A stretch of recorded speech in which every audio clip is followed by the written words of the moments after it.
Okay, so let's talk about Decoupled.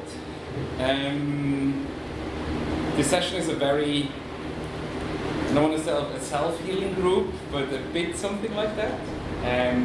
It's really about us or me or the company talking about what have we learned in the last 3-ish years of running Decoupled stuff.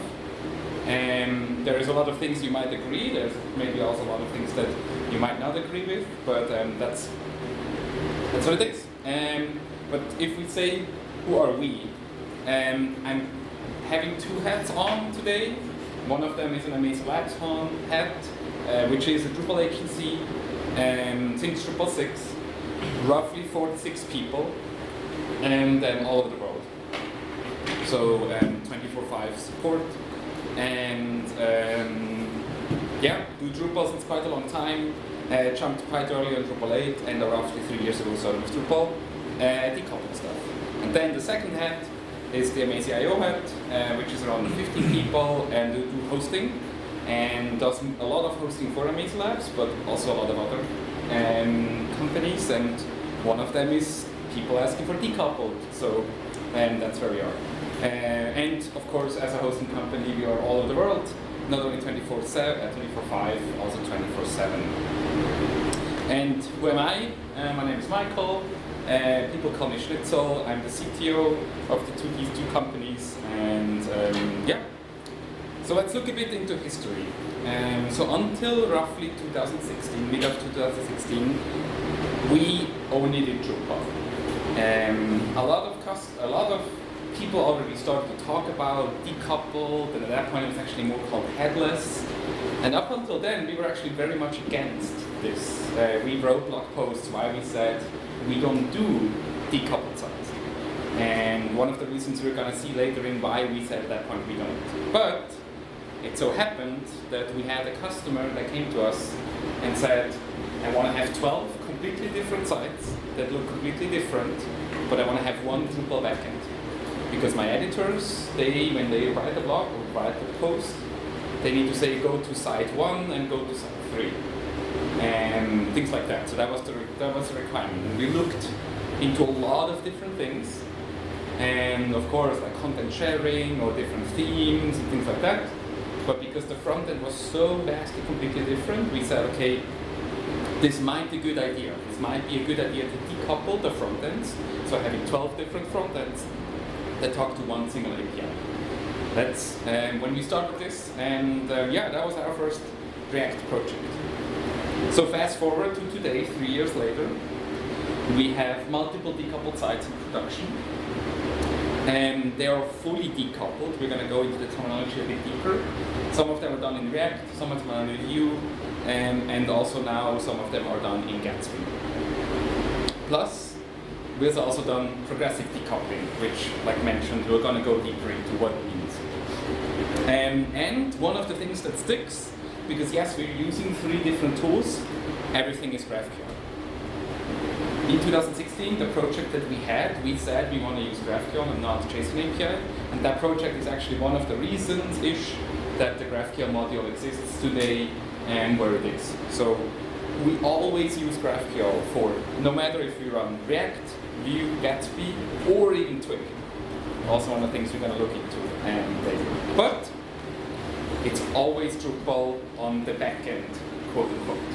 So always the editor experience, the editing, the permissions, the taxonomy, the organization of the content always happens in Drupal. So let's look a bit fully versus progressive.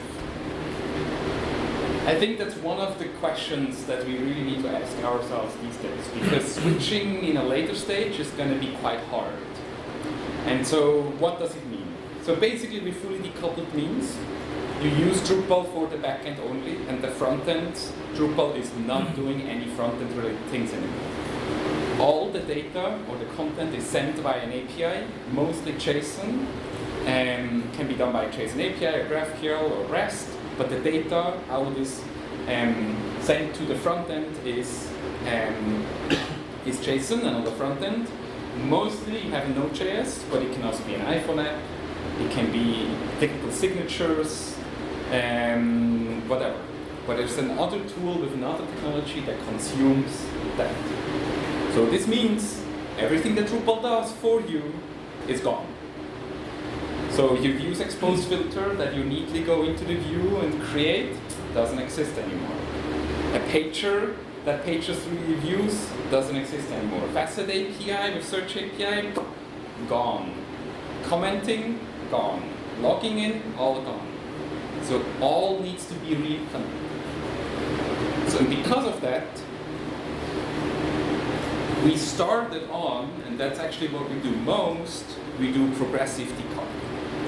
Which means you still have a completely full Drupal, and you decouple where needed. That means for some parts of the website, it makes sense to use something like React. And then you decouple at that point, only for that little thing. So, let's go shortly go through that again. Fully decoupled, no more Drupal anymore in the front end.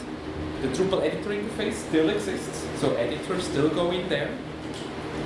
React, Vue, Angular, Gatsby, or whatever, talk to Drupal via an API, usually JSON API GraphQL. Plus, important, server-side rendering. And which means you need to still be able to send to the consumer, which is a browser, you still need to be able to send a fully rendered HTML site. Why? First of all, SEO and accessibility.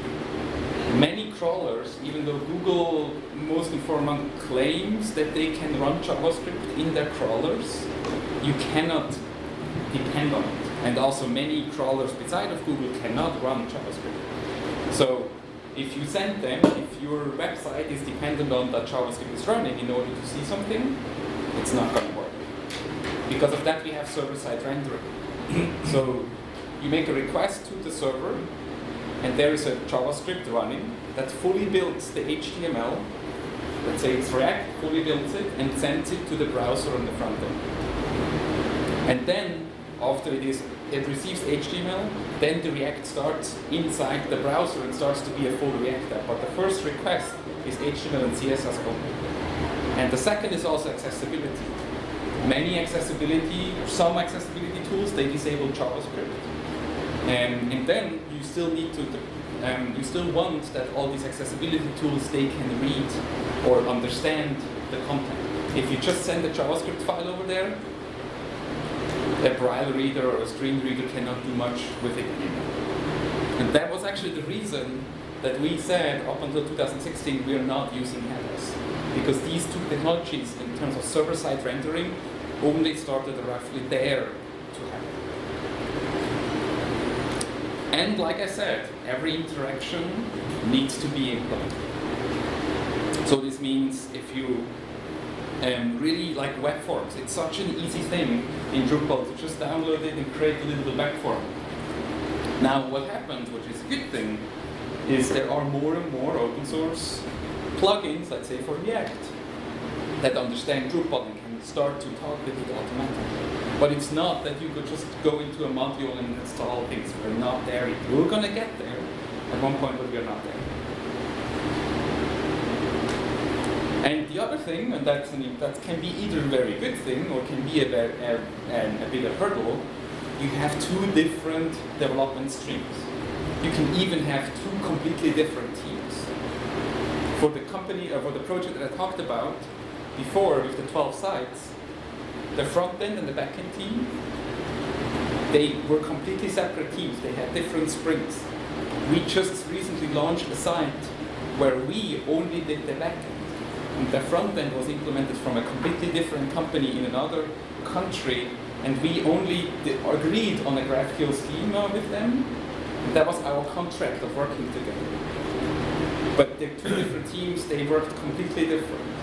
That can be very good, because usually in big projects, when you have front end and back end, and they override each other's stuff, and you have configuration and things like that, it's going to be very complicated, so splitting it up can be good.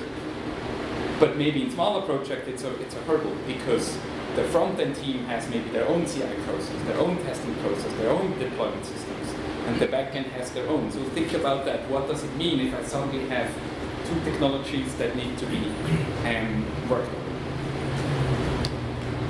And then on the other side, the progressive decoupling, like said, you still do a Drupal front end. Parts of the website is then built with JavaScript, and you can choose whatever you like. The data comes either from APIs, so that the React talks to an API that Drupal exposes, or Drupal maybe injects it as a JavaScript object into the site directly. And you don't need to re-implement all the things like we saw before. If you want to use web forms, you just go ahead and use web forms. If you want to use search API, you can do that. But on the other side, you can have a complexity because suddenly you have two systems that usually are not aware of each other. The Drupal theming element, the theme framework, doesn't think that suddenly there's a JavaScript that starts to change CSS classes, and the same for React. React expects to be full control over every single CSS class, and now you have something Drupal that also injects stuff, so it can get a bit more complex there. It's possible, but it can get quite complex.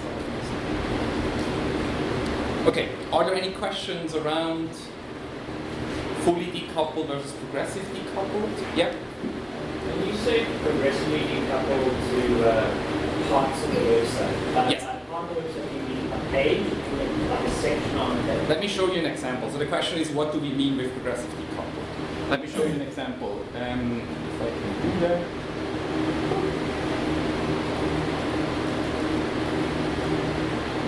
So this is one of our customers. uBlocks builds GPS chips. If you ever have a Garmin phone or so, or Garmin GPS device, they have a GPS chip of them in there. They have a lot of different products. What we launched with first was that product selector, which is Facet API. And you can see they have 111 different products. And you can now filter on the left side, like the default Facet stuff.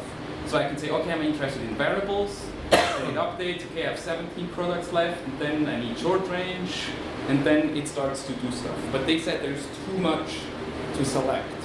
So they came to us and asked us if we can do a guided product selector, which also needs to be very fast. So how it works is, the whole thing here is Drupal, and that part here is React. So it's a part of the site. The menu, the footer is still all Drupal, but in here I say, okay, I'm interested in automotive. And see how fast it is? Because it's a React app in there that knows exactly when I click cellular. If I actually click, now I can select the region. I can do multiple of them, so I can say, okay, I'm only interested, let's say, in North America, because with cellular, it depends which frequencies I have. If and then I go to the next step. Now it asks me, okay, do I need voice? Do I need full mobility? And now if I click show products, it guides me back to the facet search from before with all of that pre-selected. And so that's the combination. So now it's not decoupled anymore. Now it's not a decoupled site anymore. Now it's the regular Drupal thing. But what is really cool, because I clicked on cellular before, if I click on short range, it doesn't show me a map. Because the React app knows the map doesn't matter for short range devices, but it matters for cellular. So it can do really fast things and like really nice stuff. Yes? How hard is it to deal with like the routing? Like you guys are obviously changing the routing when you're going to the React page. Yeah. And you go to another React page and the route changes. Yes. And then you have to go back to a Drupal page. Yes. Like how do you deal with all those interactions? And so this one is quite easy. That actually does not worry about the routing. If you refresh and this here, you go back to step one. So you don't need to be able to start to jump into the region here. Mm-hmm. Plus also if I click through one, I end up in another URL anyway. So the React creates a URL that then is understood by Drupal. Mm-hmm. So that's like one specific case. But it really depends on do you need to be able to jump into a specific place of the decoupled part or not. Right. If that is necessary, yes, then you need to handle routing and things. Right. which is probably a bit more complex. So you But it have is to do possible. that kind of within the pages that your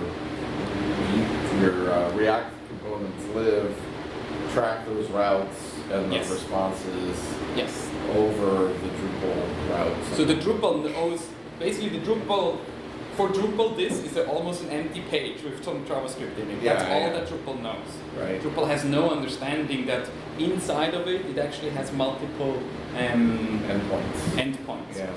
Okay. Okay, does that answer the question from before? Good. Any other questions before we jump into it? Okay, go. Okay, so I want to talk what now we know, because between progressive and fully decoupled, I want to talk about 4 things: the skill set for the team, the project, the clients, and the future in general. First, the skill set. One thing we realized very, very fast is we have to train every developer. Not only the front-end people or the back-end people. We decided if we're going to go the decoupled route, we want that everybody knows how JavaScript or how React at that point worked. So what we did is we had in-house trainers, so we got external trainers. You can find them, there are people that do that. They come and train your team. We closed the company for a week. We said no customer work during that week. And they came in, and the whole company at the same time did training. That included project managers as well, because they also need to understand how it works. They maybe didn't code, but they learned what are the challenges and things. And the goal was at the end of the week, they actually they had something running. Or another thing is, there is also code camps where you can send your engineers to. So they go somewhere, mostly it's somewhere at the beach where it's nice. And they go there and learn JavaScript or React at that specific place. Usually it takes a week, and so they get a deep dive into what exactly it is. And of course, we are an international company. We have people all over the world, so we also flew people around. So we trained, some of the people were trained in Europe, and then they were sent to the US for 2 weeks and then trained internally. And of course, that's just the kickoff. Like that was really the first thing, but that was how we realized quite fast we need to train every single person. Yes, there are people now that do a lot of JavaScript, others they go back and do more PHP things, but we wanted to make sure that everybody knows how it roughly works. So what did we learn? First of all, today's JavaScript is not the JavaScript we know about. So the jQuery days where it just added some lines and things, that's over. JavaScript today, especially with the newest version, is quite a different JavaScript. It's definitely much better, but it needs some learning. And that's specifically in Drupal sphere. People maybe they know a bit about JavaScript. Oh yeah, I can change something here and there. That's not if you run a full-fledged JavaScript application. The knowledge, the JavaScript that you know from that time is very different. And yeah, the front end is not just a little bit of CSS, HTML, and jQuery anymore. You can do a lot of different things. And that was a bit the weirdest thing at the beginning. Now the backend suddenly can do the front end. Like if we look back at the application that we saw from the uBlocks before, the decision that the map should be shown or not, that used to be something that the backend developers did in Drupal. There maybe was a form handler that decided if I click on a button, dependent on the selection of before, now a different route or the form handler reacts different. But that now happens suddenly in the front end. So the term backend developer and front-end developer starts to blur. It's very unclear what exactly that all means. Because all the logic of a site, how the site behaves, can now suddenly be done in JavaScript, which is in the front end. So we actually start to remove these terms, front end and back end. Because it doesn't really make sense much of it. Hiring-wise, we definitely try to hire people now that know both. They are hard to find. They have high salary expectations, but they are out there. They are there. And of course, it's much better if we get somebody in if they already have a little bit knowledge of it. And if we can't find people that have React knowledge or JavaScript knowledge in general, we just have to train them. But And that's the interesting thing is, now we can hire JavaScript engineers. And I can tell you the pool of possible Drupal engineers and possible JavaScript engineers is huge. There's so many people out there that learn JavaScript as their first language. Many colleges start to switch, go away from Java and teach them JavaScript. If you have a child that is maybe, I don't know, 10, 12 years old and starts to program, they all learn JavaScript. All these online tools that you can learn programming, they're all JavaScript. So it starts to be the general programming language that almost everybody knows anyway. And so you find a lot of people there. And so then of course you still have to teach them the Drupal part. But so far, it is definitely possible to do that. And the other interesting thing is, engineers start to find us. We have many, many people that apply to us, and if you ask them, why did you apply? They say, I actually liked my old company, but I'm worried that they are not making the jump to JavaScript. They want to learn something new, and they see us doing it, they see us training people, and so they apply for us because for them, they realize that the PHP only might not be a thing for the future, and so they want to. So a lot of times they said, I talked to my company and said, I want to learn more JavaScript. Somebody inside the company decided, no, we don't. And so then the engineers move on.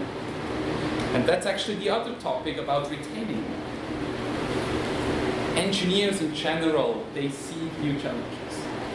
If you give them the same type of work for every year, they're gonna, at one point, even though they make a good salary, the team is awesome, at one point, even the coolest job gets routine. And the JavaScript part of all of this was definitely a huge boost for people that say, oh, I learned something more. And that's definitely something that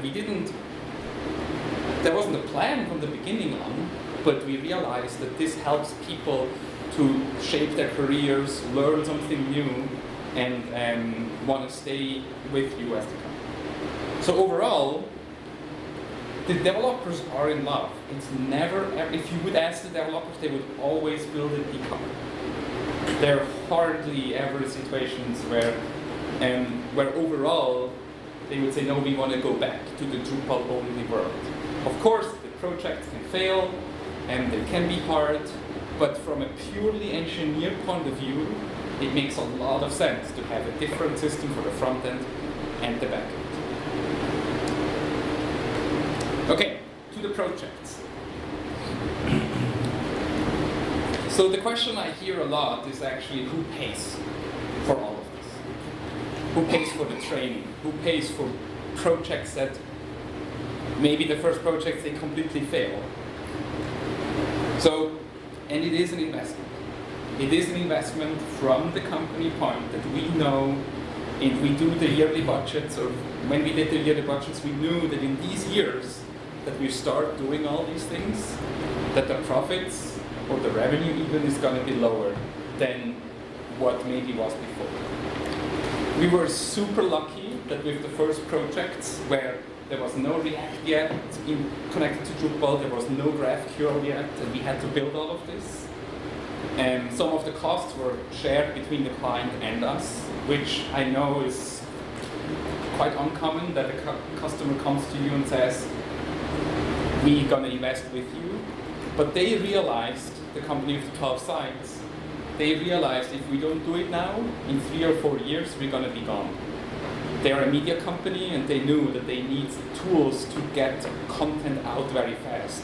And the old way they did it with Drupal, purely Drupal, they knew it didn't work. So they realized they have to invest. And that's the other thing, the investment will continue over time. Specifically React or JavaScript, it's such a new field, there's a lot more happening than in the Drupal where we have like the regular minor releases and some things are changing, but the JavaScript world is much, much faster. If we look at Gatsby, 2 years ago, people just heard about Gatsby. A year ago, people started using it, and just recently they had a huge investment, have their own hosting now, and it's used by pretty much every big Fortune 500 company now has a Gatsby site running. That took 2 years. And so it's much faster. So we need to make sure that you stay on top, that you also give the engineers time. Second one about hosting. Don't want to go too super deep, but just make sure that when you decide to do Decoupled, that your hosting company actually can handle that. So think about the server-side rendering. Think about SEO. Think about accessibility. Think about that, yeah, if you want server-side rendering, which I strongly suggest you need a node server running on the hosting. Many hosting companies these days that do perfect Drupal hosting cannot do that for you. Now, yes, you can split it up. And we have actually many cases where, as a hosting company, we run the node part, and the Drupal part is hosted in some other hosting company. But that's painful, because you have two different deployment processes. If the site is down, you need to call two different companies, things like that. So think about how do we do the hosting, how do we do the testing, and all that stuff. And overall, we saw the rockets failing before, expect failure. It will fail. The first project you will, I always bet money on you that you will ram it into the wall, because there's so many new things. So in our side, it's hard to say, but as a company of roughly 45 employees, 3 years ago it was less, we invested probably $500,000. That's either investment we knew from upfront, or projects that went over budget, and we just didn't get paid. So, but I think, and that's the most important thing, especially from a management point of view, make clear that this is a new thing. We're all in this together, we have to learn all together, and allow the teams to fail, and I think that's the most important thing, allow them to share their learnings. So what we do a lot is that we do team meetings across all the people that are working in more front end, all the people that work more in back end. There's meetings once per month where they sit together and share failures, share success stories as well. But make sure that if you learn something with 1 or 2 employees, that they write it down, that they write blog posts. We started doing webinars now, but make sure that that is shared, because that's the most valuable thing. Yes, you lost money, you maybe even lost a client, but share the learnings across the teams so that another team is not doing the same mistake. So use failure as a chance. Retrospectives, super important, share learnings. And I think the last one, and we're definitely not really good at that, celebrate successes. Make sure that your team, if they spend a lot of hours and time and tears and sweat to bring these projects, allow them to celebrate, and celebrate also with the customers together. So organize, invest, I don't know, $5,000 for a team event for a success or so. I can tell you that $5,000 is going to be some of the best invested money you ever did, because it's going to bring the team together, they're going to celebrate, and then they're ready for the next challenge. And then, and that's the other thing, make sure, or an important thing to understand, in the JavaScript community, these tools are much closer together than what we know in the Drupal community. So while in the Drupal community, let's say WordPress or Symfony, they all use PHP. But there's not a lot of handover specific between WordPress and Drupal. I cannot use a module that was built for WordPress, I cannot use in Drupal and vice versa. Symfony, a different story a bit, but let's use WordPress and Drupal as a thing, or Typo 3 or whatever you want to use as PHP. In JavaScript, it's very different. Many of the plugins that you can use for React, you can also use in Vue, or there is a version that also will work for Vue. So the community and the code is much closer together than what we know from the Drupal community. So that means we actually did a project with Vue, and it wasn't too hard for the people to understand how to use this. So the ecosystem is much closer. And the difference between React and Vue is not comparable to the difference of Drupal and WordPress or Typo. Cool.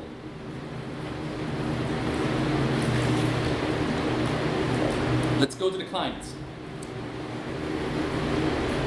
For us at least, it's a fact that many customers today, they come to us and they think they need Decoupled. There are many cases where they're actually correct. there are some cases where it's just some marketing person really wants to be the first person that does the that does the decoupled side, or Facebook is using React, so we need to use it as well. So make sure they understand the consequences of fully decoupled. Make sure they understand, especially if they have done Drupal before, and they know that I can just create a ticket to the engineer or a site builder even, create me a new web form. And it takes maybe 2-3 hours and I have a fully working form with multi-steps and whatever. All of this is gone. So all of this will take much, much longer suddenly. Make sure and train your project managers, your account managers, train your management, that they all understand this, because at the end, usually it's these people, and not your engineers, which are fully aware of the technical consequences, it's these people that know or that are asked these questions, that are in meetings with the customers and see, and say like, but are you aware that X, or well, this happened because of that. And treat them as part of your whole team. Don't separate them from engineering and that. Like, include them in the learning process, add them to retrospectives, see them or allow them to see the pain that the engineers had, and let them understand why things took longer or why now suddenly much faster. Clients though, what we see at least right now, it's a lot of React. So React is a bit understood as the enterprise framework. Luckily all the licensing issues are resolved. But what we see definitely is the most requests come in via React. It changes a bit with Code of Gatsby, but yeah, so the licenses, they're all good. We now have, as mentioned, we have projects now where we just build the backend quote unquote. This means it's the part where the editors can log in, they can create their content, they structure their content, but then there's an API, in our case GraphQL, and on the other side is a completely different company. And that's where GraphQL really helps. So because GraphQL brings their own schema, you can, or with the other part, let's say it's another agency, you can agree before the first line of code is written, you can agree on that GraphQL schema. And then you can build, and they can start working with that. You can do mock things and stuff like that. So they can use that GraphQL schema.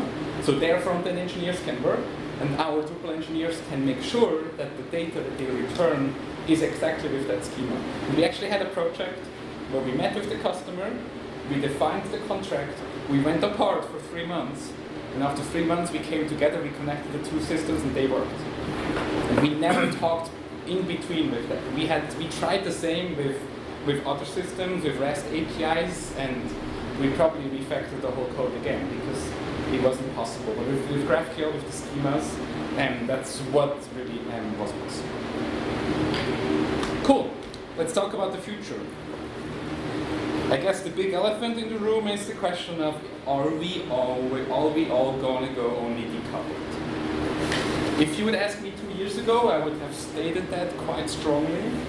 Today, it's maybe a bit less. I definitely see it as the future. It's hard though to say if it makes sense for every single website that we're going to build it decoupled, and also how fast this goes. But overall, especially if you have requirements where the front end is much more than just a static page, but more reacts like an application, like we saw before, that you can select things, or performance is super important, offline capabilities are important, and possibilities to maybe make an app out of it. All of that is all only going to be possible with decoupled sites. And then from Drupal, and I think that's an important one, we really need to focus on the editor experience.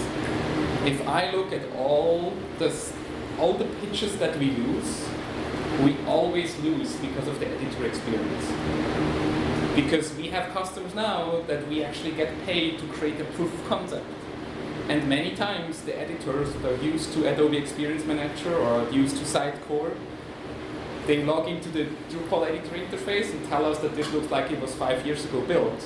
And I can stand there and say, like, that's actually correct, because that's what it was. So the editor experience in Drupal is quite bad compared to other systems. Now, there are people working on it, Amazee is trying to solve it as well.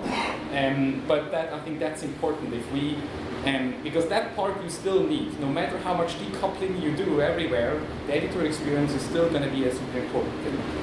And then, of course, we need to make sure that we have really good APIs. And not only one, but multiple possibilities. That we, in Drupal, have full capabilities for data to flow in, flow out, wherever it's needed. We are quite good there, but we need to make sure that this really stays. And then, specifically right now, Gatsby, a whole other new idea with static site generators, and it's probably not going to be Gatsby, there's probably others going to come. But the whole idea that a tool requests once all the content of your Drupal site, generates everything, and saves the generated HTML. Drupal is not really made for that. That you can go to Drupal once and say, give me everything. It can do it, but it takes, for example, quite long and things like that. So we need to make sure that Drupal also supports all these new ways of building websites, like with static site generators. And then, of course, the question is, do we even need Drupal anymore? There are definitely cases where so much logic and so much stuff went actually to the front end that the Drupal is just an editor interface that you create content.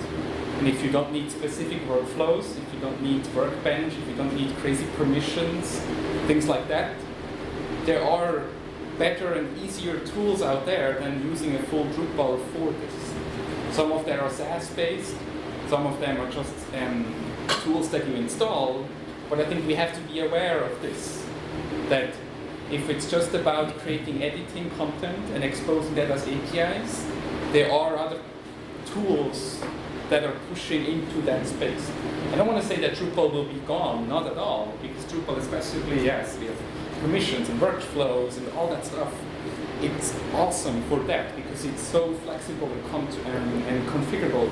But if you just need some content editing, so we've done, for example, the first Gatsby site that we deployed, it's just a markdown.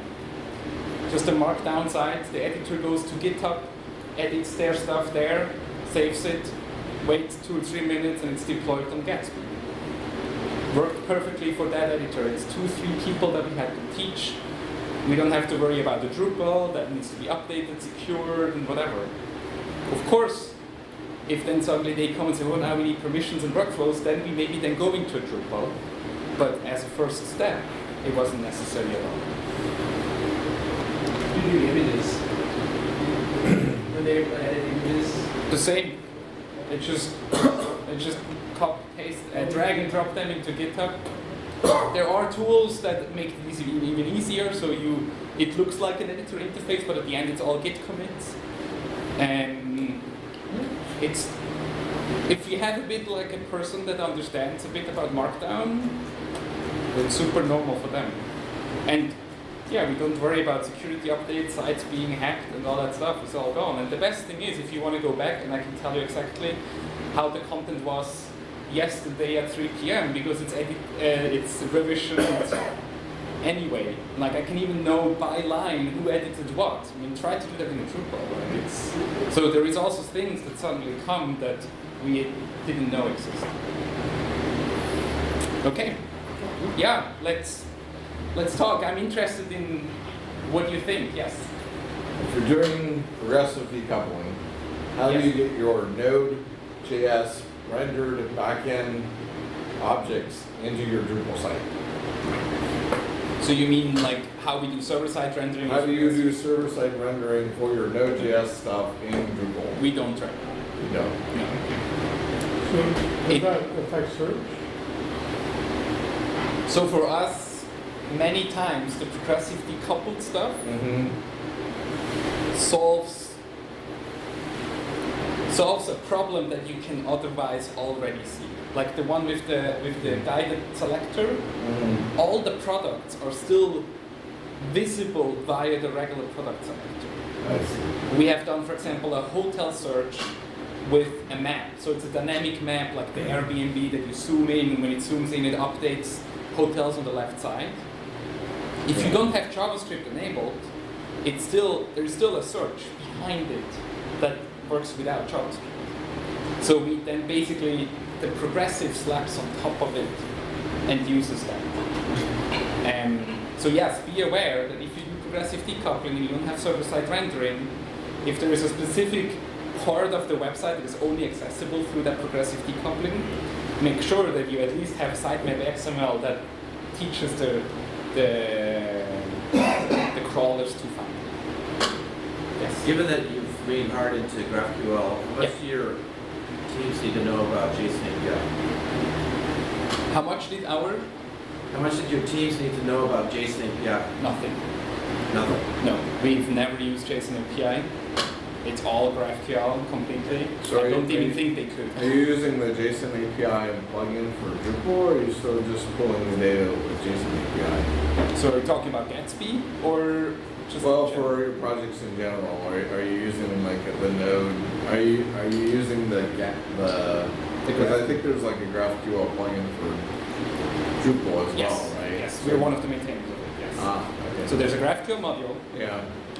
like the JSON API was before it went to port, that you enable, Yeah. and then you can configure which entities you want to expose, which routes. You can create views to create GraphQL endpoints. You can do mutations. Okay. And you can create your own schemas and all that stuff. So as a plugin, you enable, you configure, and then you have GraphQL, like you have with JSON API. Yes. You mentioned losing a project because of Drupal's editorial. Yes. If you were going to a decoupled competitive situation, what do you feel like Drupal's advantages are? That, so just CMS, Drupal's advantages over like Contentful or just a pure headless CMS. So the question would be, what edge Drupal still has compared to other possible solutions? Yeah, in a purely headless Yeah. sort of CMS. So I think it really goes back to the possibility how you can model content in Drupal. So you can have your own entities, you can connect them, you can reference them, you have permissions on top of that, you have workflows now with the workbench modules or workspace modules in Drupal. These are all things that you're not going to find in things like Contentful. And so there, Drupal is still very, very strong and still very, very good. And also it's the only open source system that you're going to find something like that. Yes, all the other proprietary tools, they all have these things. But if you want to go open source, Drupal is your only answer right now.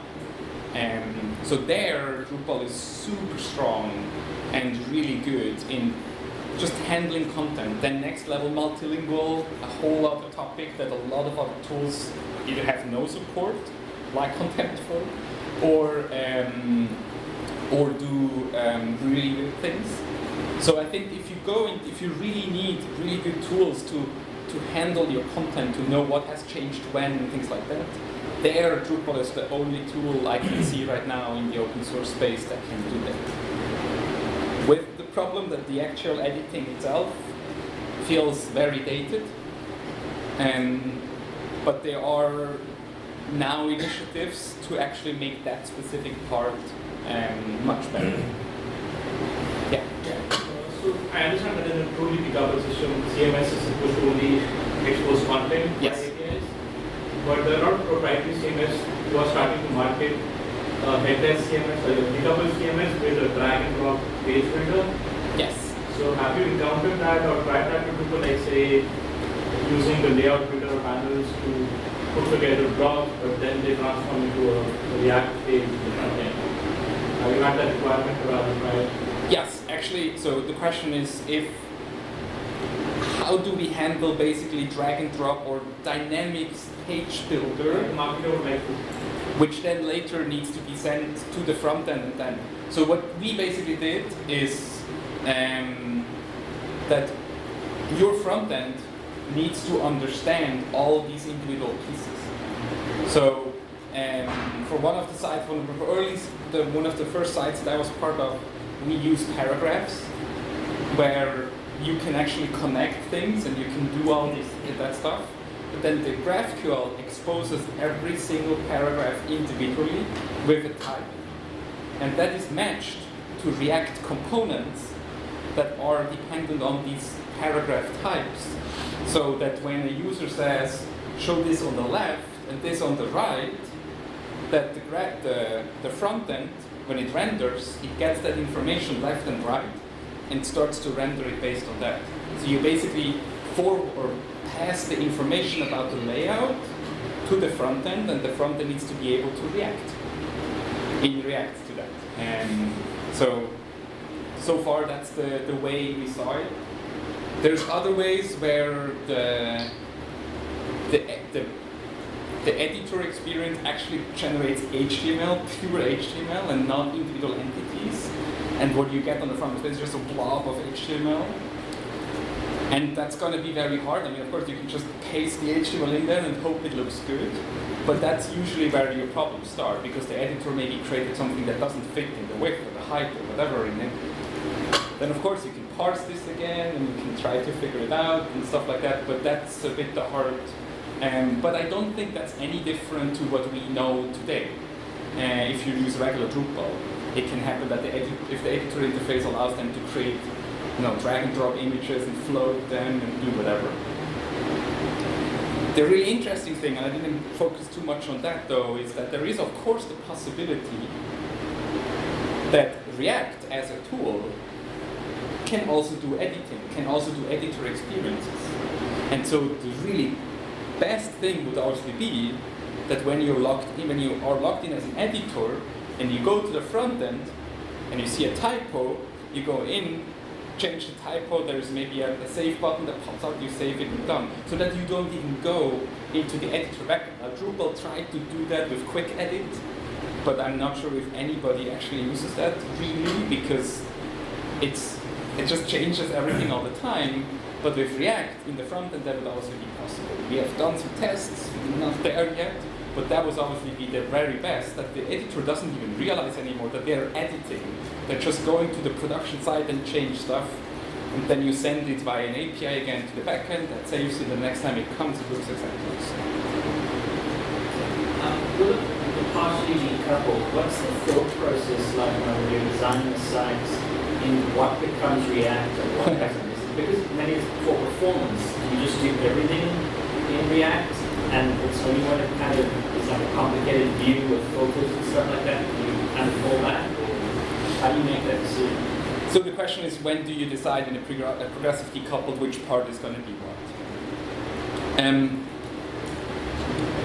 I think it's really important to understand what the page or what the site needs to achieve, and also listen to user feedback.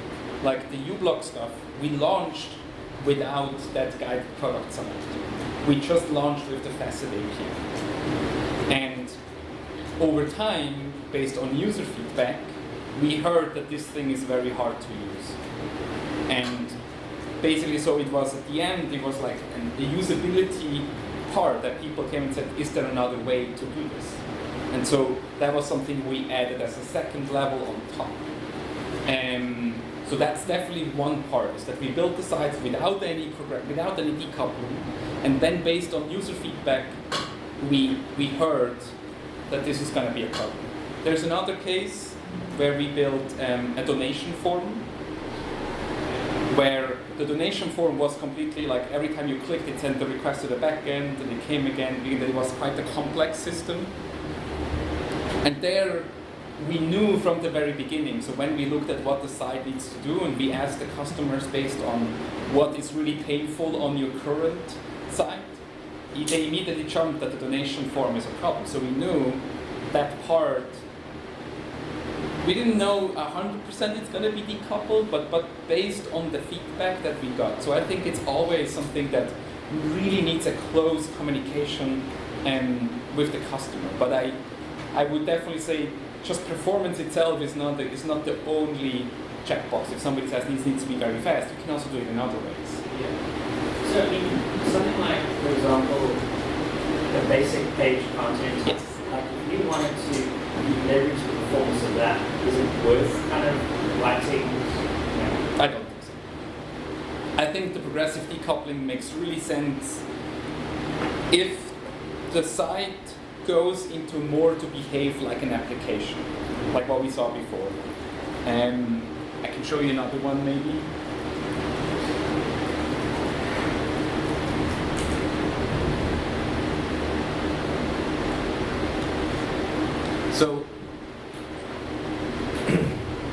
So this is the website for Zurich.com, where like that's basically a tourism website. And so I can select, okay, I wanna go from whatever 5th of October to the 6th. That's okay. And I go search. And so this, what is now loaded, is you can see it there. So this is now the decoupled and the progressive decoupled part. So the top is still Drupal, but just internally, I don't have any, so we can't go to Zurich right now. Are all the forms on the left then decoupled? Yes. Everything you see here is completely decoupled. So you see the whole site is not reloading. And I can now go in here and I can say filter by map. And while I zoom in here, it updates me these things. And the customer came to us and said, it was called the Airbnb experience. Like that's basically what they wanted. And we looked at it and said, like, doing this with JavaScript, with Ajax style jQuery things in Drupal is going to be super painful. So we knew from the beginning, okay, we need to create something that can do this. When you click on one of those properties now, is that just a normal content type? So if I click here, you mean? Yeah. Yes. So if I click on this, you can see it now, because it loads up here, that this is now a regular Drupal node, again, that has no decoupling stuff anymore. Even the map is now just a regular JavaScript map with probably open maps. But yeah, so it's in between the two things.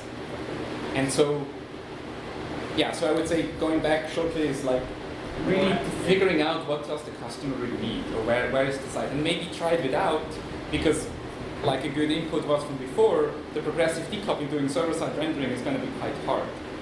So, yeah. If we have more time, we can maybe look at another example.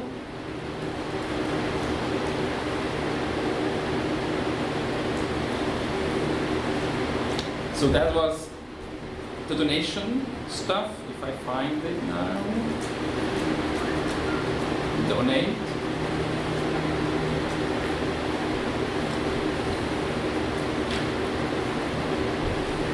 So Rotary came to us and said, hey, we need a better donation form. The donation form before had up to 13 steps. Because if you know how Rotary works, they have like clubs and you can donate in somebody else's name, and it's quite complicated. And so their old site, from beginning till end to donate, it took 4 to 5 minutes for somebody to click through. Oh, well, they have maintenance right now. Oh well, I can't show it to you. But it's Friday, yeah. But they came specifically to us and said, hey, we need something faster. So we looked into, okay, how it works. We did some usability tests with the customer, and quite fast we realized there's so many different branches in that donation work. Like we started with one whiteboard and we ended up like going forever. And so we realized, okay, if we want to do a good experience in that, we need something else than just every time that you click that you press something. And what it basically is, if I can show you, it's you go through the donation, and every time you click, it loads at the bottom new things immediately. Like it does all behind you, and you just basically go through the form and you fill out and things. That again, that was, we didn't know from the beginning that we're going to do that, but after talking to the customer, we figured it out. Cool. Thank you.